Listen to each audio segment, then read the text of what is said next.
नमस्कार दोस्तों। हम एसएससी के मैथ को आसान बनाने के लिए आपके सामने लेकर आ गए हैं एडवांस मैथ की सीरीज। हम प्रत्येक सीरीज में 10 क्वेश्चन कवर करेंगे और 1 से 10 तक लेकर जाएंगे।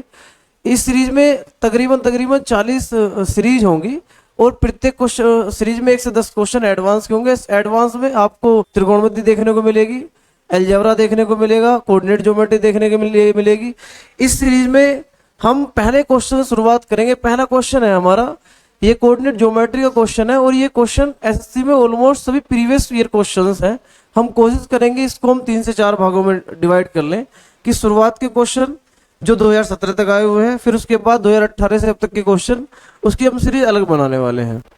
पहले जो 2017 से पहले क्वेश्चन उनकी हम बात कर लेते हैं। पहला क्वेश्चन है कि बिंदु 0 0 तथा x बराबर 3 और y बराबर के 4 के आलेखों के प्रतिच्छेद बिंदु के बीच की दूरी कितनी होगी। देखिए एक बात और बता दूं आपको, ये फिलहाल क्वेश्चन आपको एक भाषा में लिखा हुआ है। कुछ समय बाद हम इसे बाइलिंगुअल करने वाले हैं। ये हिंदी और इंग्लिश दोनों भाषाओं में आपको देखने को मिलेगा। तो हम पहले इसे देख लेते हैं कि बिंदु x बराबर 0 0 यानी कि कोऑर्डिनेट है हमारे एक 0 0 यानी कि मूल बिंदु। दूसरा है दोस्तों आपका x बराबर 3 यानी कि 1 2 3, x बराबर 3 ये आलेख होता है। और y बराबर 4, y बराबर 4 का मतलब है कि y पर हम 4 काउंट करेंगे, 1 2 3 4। अब दोनों एक दूसरे को जहां ये प्रतिच्छेद करते हैं, प्रतिच्छेद का मतलब होता है इंटरसेक्शन करना, यहाँ एक दूसरे को प्रतिच्छेद कर रहे हैं, तो ये और ये हमें दूरी निकालनी है।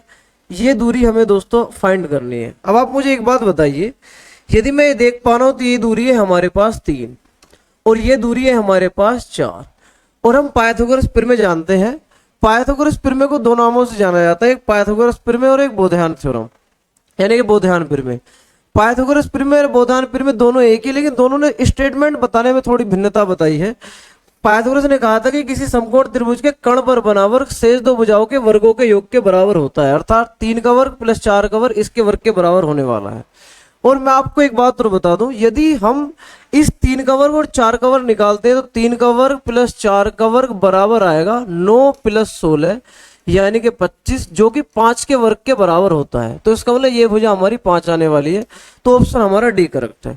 दोस्तों ये कुछ निश्चित नंबर हैं जिन्हें हम पाइथागोरस ट्रिपलेट बोलते हैं। जैसे निश्चित नंबर क्या है कि यदि एक भुजा 3 है और एक भुजा 4 है तो तीसरी भुजा 5 होनी है, ये फिक्स है। यदि एक भुजा 5 है, एक 12 है तो दूसरी हमारी 13 होने वाली है।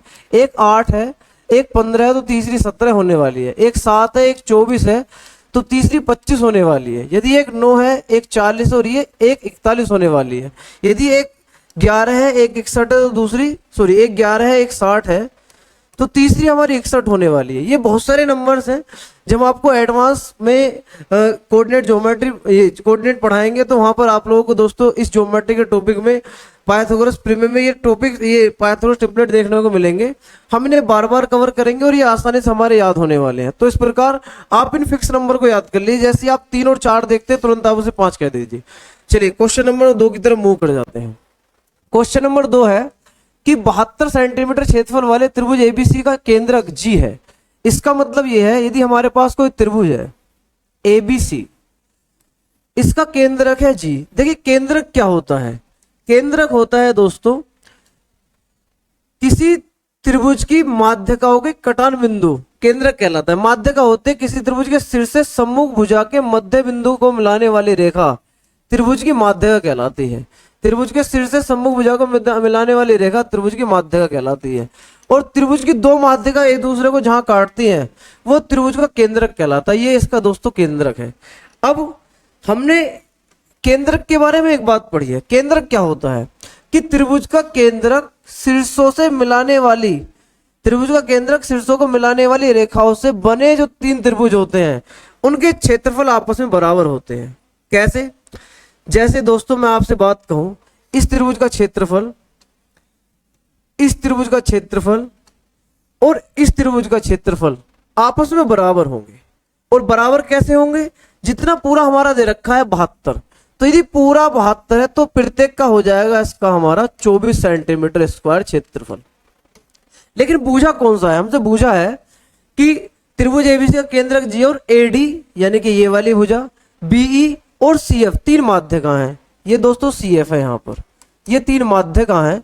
इसने कहा है त्रिभुज बीडीजी का क्षेत्रफल, बीडीजी इस त्रिभुज का क्षेत्रफल निकालना है हमें, यानी कि हमें क्षेत्रफल निकालना है दोस्तों इस त्रिभुज का। अब मुझे ये बताइए, जब ये पूरा क्षेत्रफल 24 है तो ये आधा आधा हो जाएगा। आधा क्यों होगा? क्योंकि ये माध्य का है और ये दो बराबर भागों में से डिवाइड करती है। इसका मतलब है जितना क्षेत्रफल इसका होता है उतना ही क्षेत्रफल इसका होता है। जब पूरा क्षेत्रफल 24 है तो ये 12 हो गया और ये भी हमारा 12 हो गया, तो ऑप्शन हमारा ए करेक्ट है। मैं उम्मीद करता हूँ ये चीज आपको समझ में आई होगी। आप धीरे धीरे इन चीजों को कवर कर जाएंगे, लेकिन आपको हमारे साथ जुड़े रहना होगा। और ये सीरीज कंप्लीट फ्री है दोस्तों, उसका कोई पेमेंट आपको नहीं करना। चलिए दोस्तों क्वेश्चन नंबर 3 ले लेते हैं हम। क्वेश्चन 3 क्या है कि a प्लस बी 6 है और a माइनस बी 2 है। वैल्यू पूछिए double of a square plus B square की। हम क्या करेंगे भाई, सिंपल चीज है। सबसे पहले अगर हम डिजिट को एज्यूम करने में सक्षम है तो हम पहले डिजिट को एज्यूम करेंगे। भाई a प्लस बी 6 है तो ऐसी दो डिजिट 4 और 2 है, जो 4 और 2 6 बनाएंगे और 4 में से 2 गया 2 आ जाएगा। वैल्यू पूछिए हमारी double of a square plus B square की। तो मैं क्या करूंगा, a के स्थान पर 4 पुट करूंगा, b के स्थान पर 2 पुट करूंगा और देखते हैं आंसर क्या आता है। भाई 4 चौक 16, b के स्थान पर 2 रखूंगा, 2 दूनी 4, 16 4 20 दूनी 40। तो ऑप्शन हमारा सी करेक्ट है। लेकिन यदि हम एग्जाम में बैठे हैं और हम इस क्वेश्चन की डिजिट को सोच नहीं पाए तो हम क्या करेंगे, तो मैं जानता हूं a प्लस बी के होल स्क्वायर के बारे में।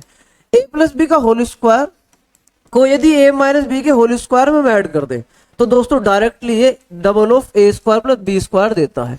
ऐसा कारण क्या है? ऐसा कारण है कि अगर इसे आप ओपन करते हैं, इसे ओपन करते हैं तो इसके 2ab से इसका 2ab कैंसिल हो जाएगा और यही हमारे टर्म बचने वाला है जो हमसे वैल्यू पूछी भी गई है। तो हम क्या करेंगे, हम यहाँ पर सिंपल वैल्यू पुट कर देंगे। a प्लस बी की वैल्यू कितनी थी? 6, तो 6 का वर्ग प्लस a माइनस बी की वैल्यू थी 2, 2 का वर्ग, तो 36 प्लस 4 आंसर आ गया आपका 40। तो ऑप्शन दोस्तों सी करेक्ट है। चलिए क्वेश्चन नंबर 4 की तरफ हम मूव कर जाते हैं। क्वेश्चन नंबर 4 है ओ केंद्र वाले एक वृत्त में, यानी कि एक सर्कल है दोस्तों। यदि हम सर्कल की बात कर रहे हैं तो ओ केंद्र वाला एक वृत्त है दोस्तों, ये आ गया ओ केंद्र वाला एक वृत्त। इस वृत्त का केंद्र है ओ। आगे इसने कहा है कि वृत्त के बिंदु ए तथा बी पर खींची गई स्पर्श रेखा है, यानी कि इस पर 2 स्पर्श रेखा ड्रॉ हो रही है। हमारा एक बिंदु हमने ए मान लिया और एक हमने बिंदु हमने बी मान लिया दोस्तों। ए पर एक टेंजेंट ड्रॉ हो गई और एक टेंजेंट बी पर ड्रॉ हो गई। ये एक दूसरे को प्रतिच्छेद करती है बिंदु पी पर। आगे इसने क्या कहा है, इसने आगे कहा है तदनुसार एंगल एओबी 120 है, यानी कि ए से यदि मैं ओ को मिला दूं, उसको बी को मिला दूं, एओबी यानी कि एंगल एओबी है 120 डिग्री। तो एंगल एपीबी इसका मतलब है मेरे दोस्तों इस वाले एंगल और एपीओ और यदि इसको मैं इस तरीके से जोड़ कर दूं इस एंगल, इनका इनने रेशियो पूछा है। तो देखिए आप पहले 2 बातें समझिए। ये जो एंगल होता है ये आधा होता है इस वाले एंगल का। आधा क्यों होता है? क्योंकि ये दोनों ट्रायंगल सर्वांग समत्रिभुज होते हैं, कोनगोनल ट्रायंगल होते हैं। कोनगोनल ट्रायंगल की आइडेंटिटी होती है कि उनके संगत भाग बराबर होते हैं, यानी कि ये वाला पोर्शन इसके बराबर होगा। तो यदि एंगल एक ये है तो ये भी एक होगा। और इन्हें पूछा है एपीबी यानी कि पूरा 1 और 1 2 और एपीओ यानी कि आधा यानी कि 1। तो आंसर आ गया 2:1। तो ये जो इन्हें एंगल एओबी दे रखा है 120, इसकी जरूरत नहीं है। लेकिन अगर हम इसका यूज करके इस क्वेश्चन को सोल्व करना चाहें तो हम कर सकते हैं। किस तरीके से? भाई इसने कहा है एंगल 100 ये 120, तो आप ये याद रखेंगे ये पूरा और ये वाला 180 बनाते हैं। क्यों? क्योंकि ये 90 है, स्पर्शी त्रिज्या पर लंब होती है, ये 90 और ये भी 90 है, तो 90 और 90 180 और ये भी हमारा 180 आएगा। तो 120 ये है तो ये पूरा हमारा 60 हो गया। और अगर ये पूरा 60 है तो आधा हमारा 30 हो गया। इनने पूरा और आधे का रेशियो पूछा था 2:1 हमारा ऑलरेडी आया हुआ, तो इसलिए ऑप्शन नंबर हमारा डी करेक्ट है। चलिए क्वेश्चन नंबर 5 देखते हैं दोस्तों। क्वेश्चन नंबर 5 क्या है? 90 मीटर ऊंची एक चट्टान के शिखर से देखने पर, भाई हम एक चट्टान के शिखर से देख रहे हैं दोस्तों, ये हमारी चट्टान है, इसके शिखर से हम देख रहे हैं। अब यहाँ 2 तरीके देख सकते हैं, एक तो हम नीचे देख सकते हैं, एक ऊपर देख सकते हैं। क्वेश्चन बताएगा कि हम नीचे देख रहे हैं या ऊपर देख रहे हैं। इसने कहा है कि एक मीनार के शिखर तथा तल के अवनमन कोण, देखिए चट्टान से देखा, मीनार के शिखरों तल के अवनमन कोण, देखिए कोण 2 होते हैं, एक तो उन्नयन कोण एक अवनमन कोण। अवनमन कोण तब बनता है जब ऊपर से नीचे देखते हैं। अब यहाँ पर अवनमन बनना है तो इसका मतलब जो ये मीनार है, मीनार को हम नीचे देख रहे होंगे। तो मेरे दोस्तों हम मीनार देख रहे हैं ऊपर से नीचे की तरफ। कैसे? पहले हमने शिखर देखा, ये शिखर देखने पर अवनमन कोण आया 30 डिग्री। इसका मतलब है ये जो कोण है ये 30 डिग्री है दोस्तों। और जब हमने इसको नीचे देखा, हमने देखा पहले शिखर देखा, उसके बाद तल देखा, तल में देख रहा हूं नीचे की तरफ, तो ये जो एंगल है हमारा, ये एंगल आया 60 डिग्री।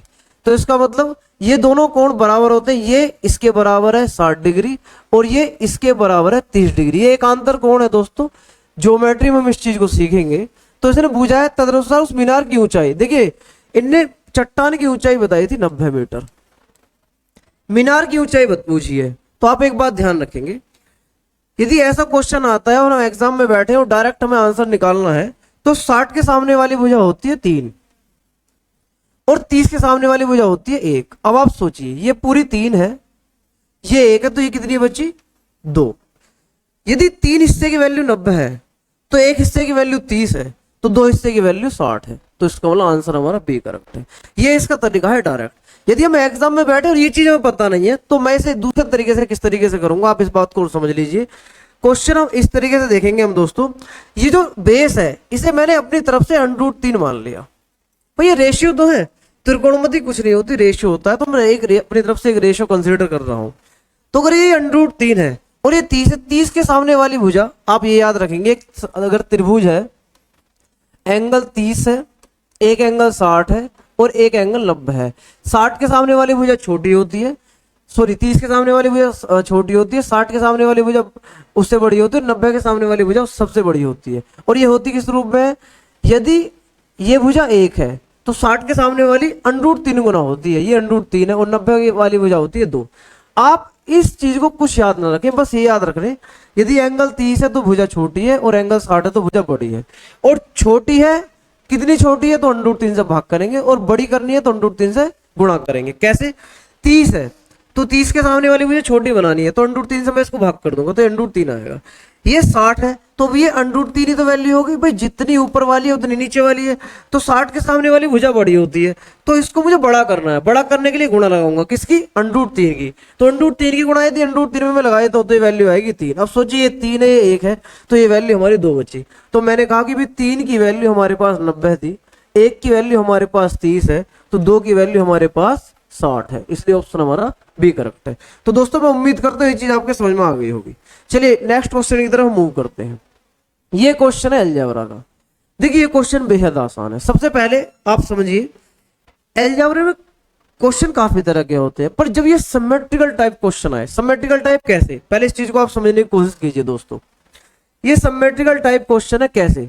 आप यहाँ पर देख रहे हैं एक्स यहाँ भी है, यहाँ भी है, यहाँ भी और यहाँ भी है, यहाँ ए है, यहाँ बी है, यहाँ इसके उल्टे हैं, पहले बी ऊपर है नीचे ए है, यहाँ पर ए था तो यहाँ पर बी है, नीचे दोनों में एक्स है। तो इसका मतलब क्वेश्चन जैसे लेफ्ट हैंड पर है ऐसे ही राइट हैंड साइड पर है, लेकिन अंतर क्या है, जहां ए है वहां बी है। तो इसका मतलब ऐसे क्वेश्चन का जो आंसर आने वाला है वो सिमेट्रिकल आंसर आएगा। मतलब इसका मतलब ये है, अगर कहीं ए लिखा हुआ है तो उसके साथ बी भी लिखा हुआ अनिवार्य है। यदि केवल ए है तो इसका मतलब वो उत्तर नहीं हो सकता, अगर केवल बी है तो उत्तर वो भी नहीं हो सकता। यहां पर देखेंगे आप, तो इसका मतलब ये इसका ऑप्शन नहीं हो सकता। क्यों? क्योंकि ऊपर केवल बी है, जो ये बता रहा है कि भाई बी को हमने प्रायोरिटी दी है। अगर यहाँ बी है तो यहाँ ए भी होना चाहिए था, तो इसका मतलब ऑप्शन ये नहीं हो सकता। यहाँ पर देखिए ऊपर ए बी है और नीचे भी ए बी है। ऊपर अगर गुणा में है तो दोनों गुणा में है, और नीचे जोड़ में है दोनों जोड़ में है, तो इसका मतलब ऑप्शन ये हो सकता है। ये भी नहीं हो सकता क्योंकि केवल ए ऊपर है। अगर मैं एक की बात करूंगा तो एक अगर मैं सेटिस्फाई करता हूं तो एक में से एक है 1 माइनस ए 1 माइनस बी, यहाँ पर 1 माइनस बी आएगा, तो इसका मतलब सेटिस्फाई नहीं होगा। तो इसका मतलब ऑप्शन हमारा एक भी नहीं हो सकता, तो आंसर इसका बी करेक्ट है। यदि मैं इसे सोल्व करूंगा तो ये काफी बड़ा क्वेश्चन है, सोल्व कर देंगे हम दोस्तों इसको। यदि आप इसे सोल्व करके देखिए, अगर सोल्व नहीं होता है तो बताइए, हम इसको सोल्व करा के दिखा देंगे आपको। इसलिए हम नेक्स्ट क्वेश्चन की तरफ मूव कर रहे हैं। क्वेश्चन नंबर 7 देखिए। क्वेश्चन नंबर 7, एक्स बराबर इतना है तो इसकी वैल्यू जाननी है। दोस्तों मैं अगर पेपर में बैठूंगा तो इसका आंसर सीधे 2 लगाऊंगा। इसके पीछे लॉजिक क्या है समझिए। ये क्वेश्चन एग्जामिनर जब भी बनाता है तो इस रूप में देता है, एक्स बराबर 4ab बटे a प्लस बी। ये एक रूप है, और एग्जामिनर जब भी क्वेश्चन बनाता है तो ये बनाता है कि x प्लस 2a बटे x minus 2a plus x plus 2b बटे x माइनस 2b। दोस्तों इस रूप में ये क्वेश्चन पूछता है, इस रूप में वैल्यू देकर। तो एग्जामिनर अगर आप इसे सोल्व करेंगे तो वैल्यू डायरेक्टली 2 निकल कर आएगी।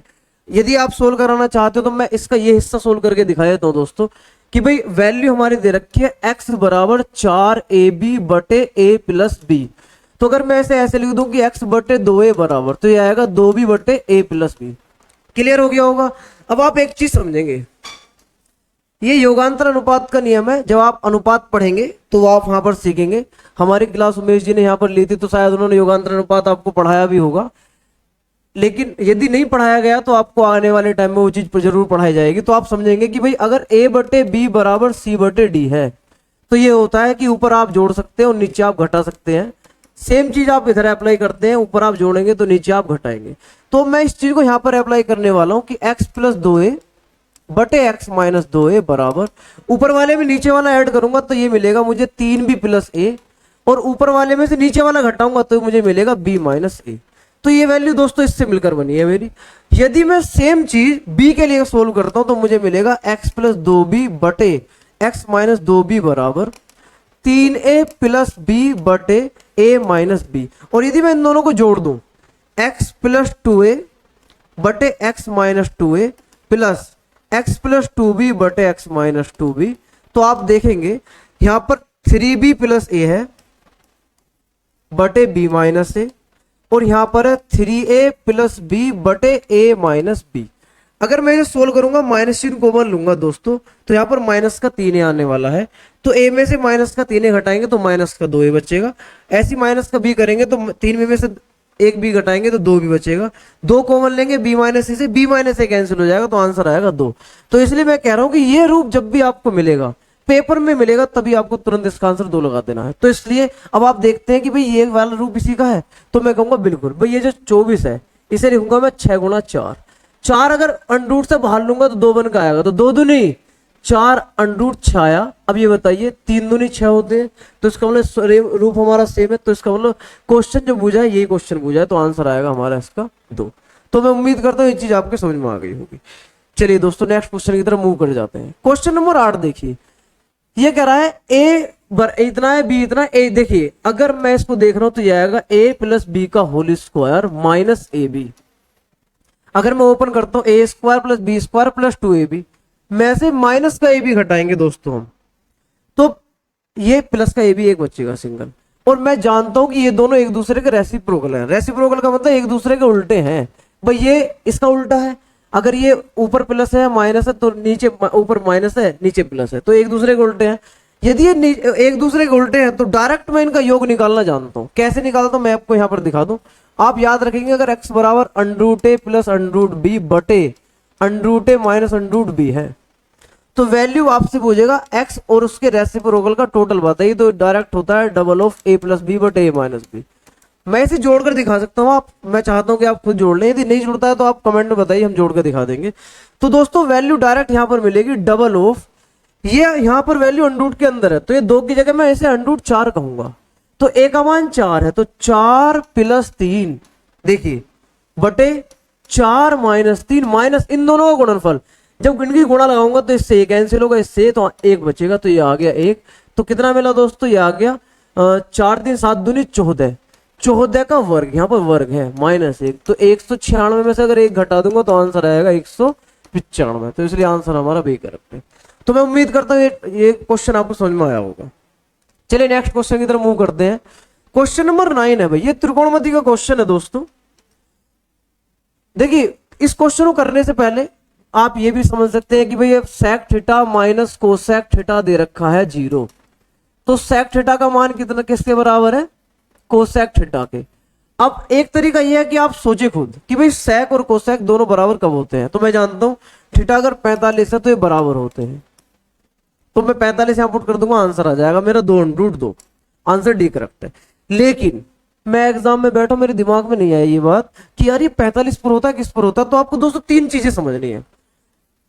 साइन ए बराबर यदि कोस बी है, या टेन ए बराबर कोट बी है, या सेक ए बराबर कोसेक बी है, तो उसमें केवल एक कंडीशन आती है तीनों में। यहां पर ये तभी सत्य है जब ए जमा बी का मान 90 डिग्री होता हो। तो अब आप सोचिए क्या यहां पर सेक थीटा बराबर कोसेक थीटा है, क्या ये ए और ये बी का काम कर रहे हैं। तो इसका मतलब क्या है कि ये थीटा प्लस ये थीटा बराबर आएगा 90 डिग्री की। इसका मतलब 2 थीटा का मान आ गया 90 डिग्री। इसका मतलब थीटा आ गया 45 डिग्री। और थीटा यदि 45 पुट कर दूं तो यहां पर आएगा sec 45 प्लस कोसेक 45। sec 45 का मान होता है √2 और कोसेक 45 का मान होता है √2, तो ये आंसर आ गया 2√2। तो इसका मतलब आंसर हमारा डी करेक्ट है। तो दोस्तों मैं उम्मीद करता हूं ये चीज आपके समझ में जरूर आई होगी। क्वेश्चन नंबर 10 देखिए आप, देखिए सेम क्वेश्चन है जो मैंने आपको पढ़ाया था वहां पर, और रूप भी वही है, तो इसका मतलब आंसर में डायरेक्टली ये डी लगा सकता हूं दोस्तों इसका। तो आप मुझे ये बताइए कि आपको ये वीडियो सबसे पहले कैसी लगी, और क्या हमारे इन वीडियो से आपको कुछ भला हो सकता है। यदि हो सकता है तो आप निश्चित रूप से हमारे चैनल से जुड़े दोस्तों। हम कोशिश करेंगे कि फ्री चीज आपको अच्छे कंटेंट के साथ निश्चित समय में मिल जाए, और हमारा टारगेट है एसएससी सीजीएल 2025। मैं चाहता हूं कि आप लोग हमारे साथ जुड़े और एक अच्छा बेहतर रिजल्ट दें, ताकि हमारा भी नाम हो और आपका भी नाम हो। धन्यवाद।